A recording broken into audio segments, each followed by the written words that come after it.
Yes, it is justified because if they address the problems facing the public transport today and the buses, then it will be more convenient for people and there'll be less congestion on the road because more people will want to be using public transport.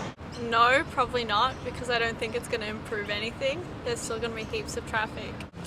I think even though it's a lot of money, it's a really good thing to do because we have a not great transport system, and that it would be really good to get more frequent buses and more frequent trains so that we don't have to worry so much about delay in trains, and we can just get on and know we're going to the right place on the right time.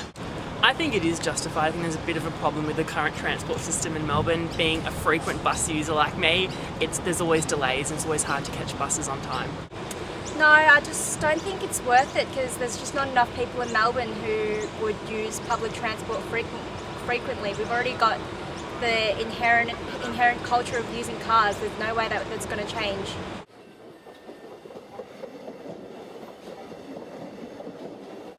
I drive. I recently got my license, so I drive, but all of last year I caught a bus to uni and caught a bus to places, so I definitely love having a car at the moment. It's buses usually almost daily.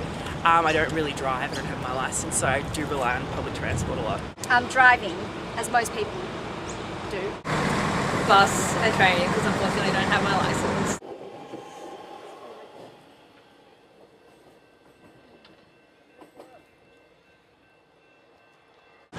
Definitely, I reckon the buses are pretty slow at the moment. You always have to wait about 15 minutes between each bus, so it'll definitely improve the system.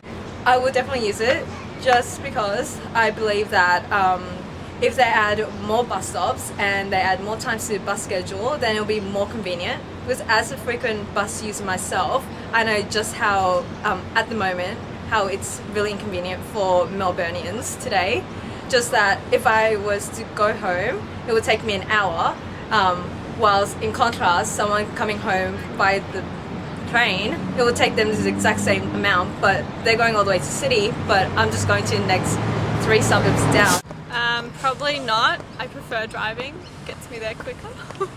Probably not. I just don't think it's worth it, and I just think it's like they might think it's going to work, they might think it will encourage people to take public transport, but I just think people just will continue using their cars.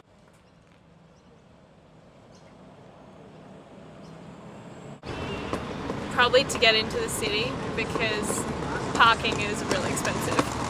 If it was really good, I would use it to come to uni because then I don't have to pay for petrol. It's probably better for the environment.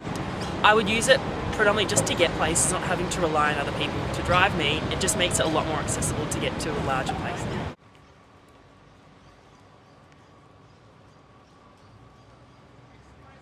Just everything, it's slow, it's annoying. I don't use public transport, I think, because it is a bit unreliable and you have to sit next to someone maybe you don't want to, whereas if in the car you can be by yourself and you can listen to the radio, and that's really good.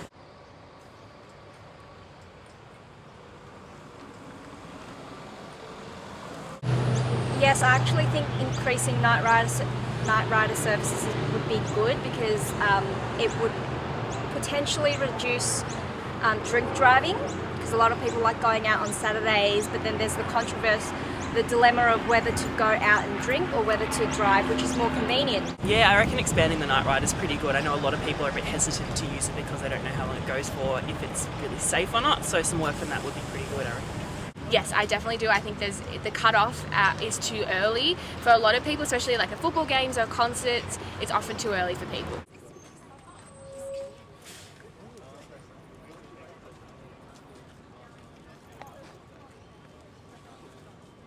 Definitely add more bus routes so I can get home quicker, so I don't have to catch 2 buses, which is just really time consuming.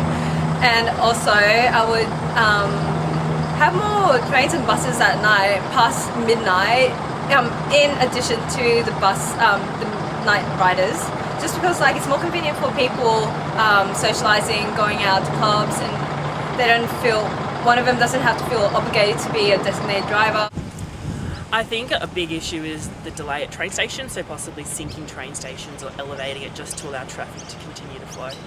I think I would make trains more frequent, I would make buses more frequent and make them safer, and I think I'd make them a lot more availability at night times as well? Probably increased transport in like high density areas, like more buses into the city, less limited express because that's just annoying. Well, I think congestion in general for traffic is actually pretty bad in Melbourne. I think one thing they have to do is make all train stations underground and maybe actually make the whole train system underground like heaps of other countries, especially major cities like Tokyo and Hong Kong. They've made their public transport system perfect, everything comes on time, everyone relies on it. But whereas here, no one actually likes public transport because everyone thinks it's not reliable.